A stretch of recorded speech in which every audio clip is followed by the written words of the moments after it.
காதலே இல்லாத காதல் திருமணம் எப்படி இருக்கும்?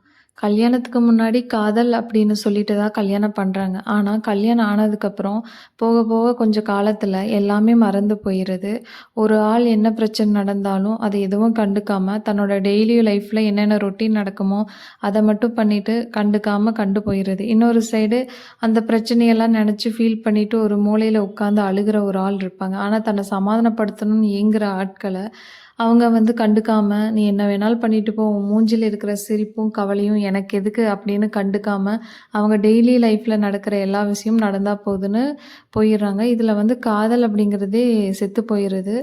சில டைம் மூவ் ஆன் ஆகலான்னு நெனைக்கலாம். ஆனா வந்து, ஆல்ரெடி நான் ஒரு குட்டையில தான் இருக்கேன்.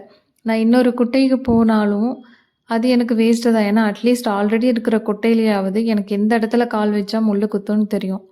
இப்படி தான் சிலரோட காதல் வாழ்க்கையும் இருக்கு. சப்ஸ்கிரைப் பண்ணுங்க. இது அவல் எஃப்எம்.